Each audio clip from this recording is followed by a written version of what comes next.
Hello friends, welcome to my YouTube channel IAS gateways. RSMSSB junior engineer की जो model answer keys हैं वो service commission ने already website पर कल अपलोड कर दी हैं। उसमें कुछ क्वेश्चंस में स्टूडेंट्स को डाउट है। एक वीडियो मैंने अपलोड किया था रिगार्डिंग फ्यू डाउटफुल क्वेश्चंस, इसमें रेफरेंसेस के साथ बात की थी। इस वीडियो में बेसिकली मैं उन सभी क्वेश्चंस को वापस से रिवाइज करूंगा और जो एडिशनल क्वेश्चंस जिसमें स्टूडेंट्स को डाउट है और ऑब्जेक्शन रेज करने की जरूरत है वो भी कवर करूंगा और इसका पीडीएफ मैं आपको शेयर कर दूंगा। सो अकॉर्डिंगली आप सही जिसमें आपको ऑब्जेक्शन रेज करने की जरूरत है आप उन्हीं क्वेश्चंस में रेज करें, अननेसेसरी ऑब्जेक्शन रेज करने की जरूरत नहीं है। सो वन बाय वन हम क्वेश्चन डिस्कस करेंगे। सो 111 क्वेश्चन है जिसमें ये बोला गया था एक सिंपली सपोर्टेड बीम है और हमारा वो कैरी कर रही है एक पॉइंट लोड और 50 किलो न्यूटन और हमसे रिएक्शन फोर्सेस पूछी गई थी। इन्होंने जो मॉडल आंसर की दी है वो ऑप्शन बी दिया हुआ है 25 किलो न्यूटन, एज्यूमिंग कि जो हमारा लोड है सिंपली सपोर्टेड बीम में वो सेंटर पर एक्ट कर रहा है, बट यहाँ पर लोड पोजीशन स्पेसिफाइड नहीं है। इस वजह से आप option B is not for all the load positions, इस वजह से आप इस क्वेश्चन में ऑब्जेक्शन रेज कर दीजिए। ये क्वेश्चन हमारा जो है वो इनकम्प्लीट है, लोड पोजीशन हमारी स्पेसिफाइड नहीं है, इस वजह से हम ये नहीं कह सकते कि हमारा जो रिएक्टिव फोर्सेस होंगी वो हमारी 25 किलो न्यूटन ही होंगी। नेक्स्ट क्वेश्चन ऑलरेडी मैं प्रीवियस वीडियो में डिस्कस कर चुका हूं, इसमें कोई भी डाउट नहीं होना चाहिए स्टूडेंट्स को। इसके बाद एक क्वेश्चन था fixed indirect cost of any project includes. ये मैंने पहले भी आपको बताया था रेफरेंस के साथ कि इसका आंसर रॉयल्टीज और लाइसेंस फीस होगा। बहुत सारे स्टूडेंट्स को ओवरहेड ऑन ऑफिस पे डाउट था, बट करेक्ट आंसर जो होगा वो डी ही होगा, रॉयल्टीज एंड लाइसेंस फीस। इस पे आपको ऑब्जेक्शन रेस करने की जरूरत नहीं है, commission will not accept it.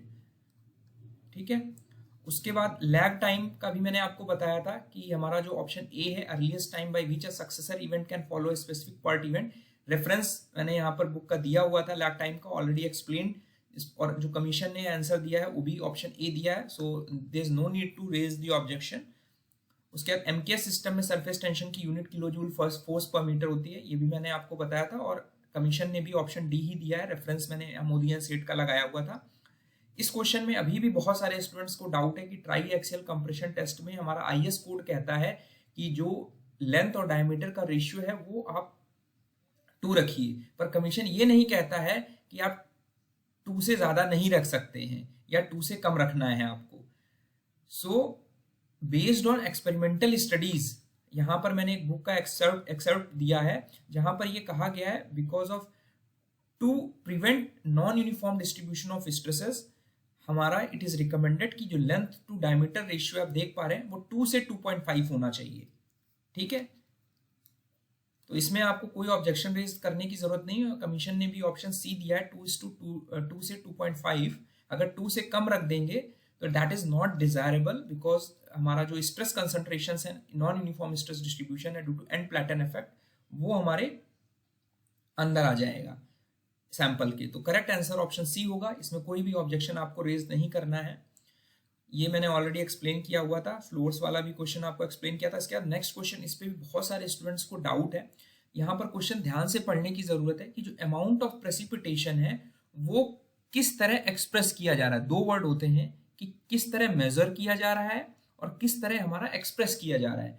तो जनरली जो हमारी मेट्रोलॉजिकल डिपार्टमेंट है वो मेजर करती है एमएम में, बट जब हम एक्सप्रेस करने की बात करते हैं तो देयर आर वेरियस मेथड्स, जिसमें हम सेंटीमीटर्स में भी एक्सप्रेस कर सकते हैं, इंचेस में भी एक्सप्रेस कर सकते हैं। रेफरेंस के तौर पे मैंने experimental agrometeorological book Latif Ahmad page 57 पे अगर आप जाएंगे तो इसके अंदर ये लिखा हुआ है, टेबल बनी हुई है जिसमें कहा गया है कि डेप्थ जो है प्रेसिपिटेशन की that can be expressed in to which water would stand on an area if all the precipitation were collected on it। तो mm भी है, सेंटीमीटर भी है, इंचेस भी है।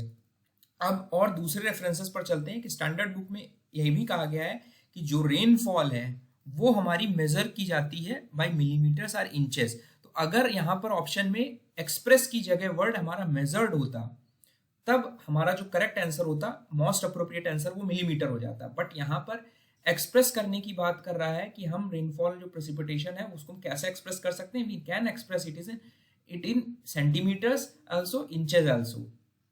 ठीक है, तो इसमें भी आपको ऑब्जेक्शन रेज कर देना है because multiple options are correct, B और डी दोनों करेक्ट है, बिकॉज यहाँ पर मेजर करने की बात कर रहा है, एक्सप्रेस करने की बात कर रहा है। ठीक है, उसके बाद नेक्स्ट क्वेश्चन भी मैंने आपको रेफरेंस बताया था, ये भी करेक्ट इन्होंने दिया है। उसके बाद एक इंपॉर्टेंट क्वेश्चन पर आते हैं जिसका आंसर कुछ कंफ्यूजन की वजह से मैंने आपको गलत बताया था, उसको मैं यहाँ पर वापस से क्लैरिफाई कर देता हूँ।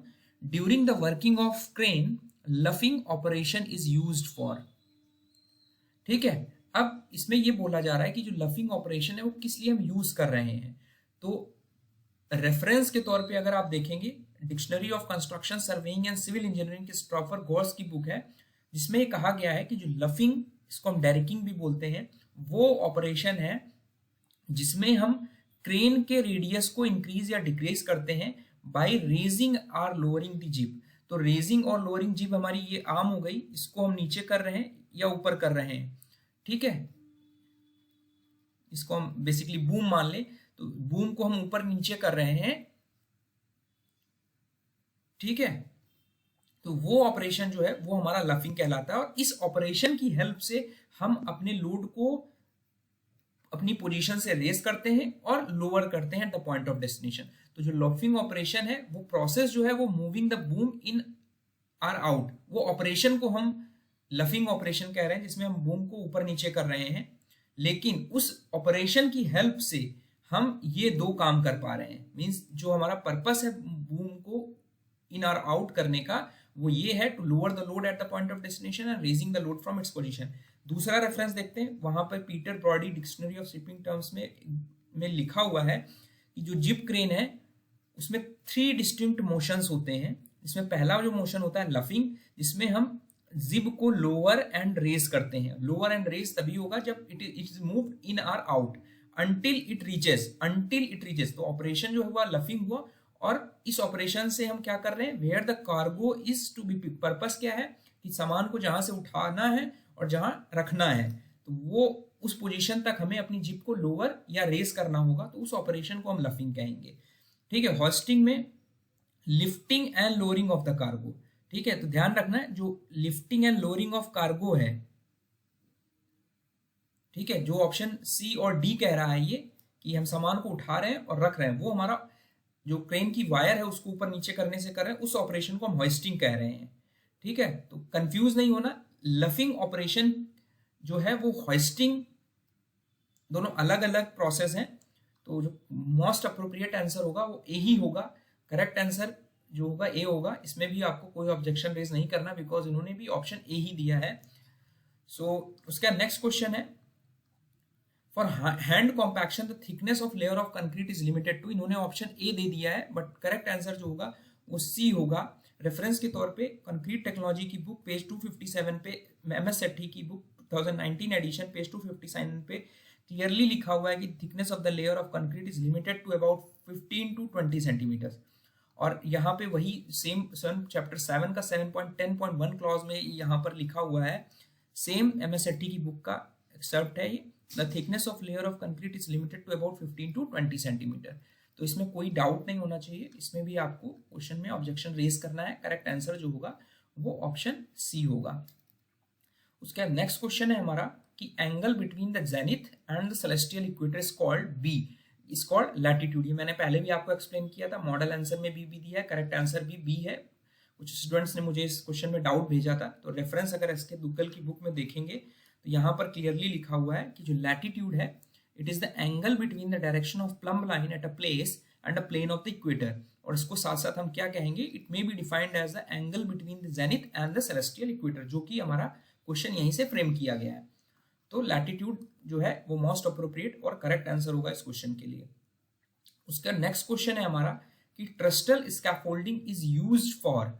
तो ट्रस्टल स्कैफोल्डिंग में इन्होंने जो आंसर दिया है वो ऑप्शन सी दिया है कि it is used for painting and repairing works inside the room up to a height of 5 metre. ठीक है, कुछ स्टूडेंट्स को डाउट है कि इसमें बी क्यों नहीं हो सकता। बी इसलिए नहीं हो सकता बिकॉज यहाँ पर ट्रस्टल स्कैफोल्डिंग की लिमिटेशन है कि हम उसको 5 मीटर हाइट तक ही यूज कर सकते हैं, और वो जो स्पेसिफिकेशन है वो ऑप्शन सी में ही दी हुई है। तो यहाँ पर रेफरेंस के तौर पे अगर आप बीसी पुनमिया की बुक देखेंगे, page 593 2005 edition, trestle scaffolding such type of scaffolding is used for painting या रिपेयर करने के लिए हम इनसाइड द रूम यूज करते हैं up to height of 5 metre. तो ये सबसे इंपॉर्टेंट चीज है, बिकॉज हाइट बढ़ने के साथ इसमें अनस्टेबिलिटी आ जाती है। तो स्कैफोल्डिंग जो है इस पर आप रख कर काम करोगे उस पर्टिकुलर हाइट तक पहुंचने के लिए। तो करेक्ट आंसर जो होगा ऑप्शन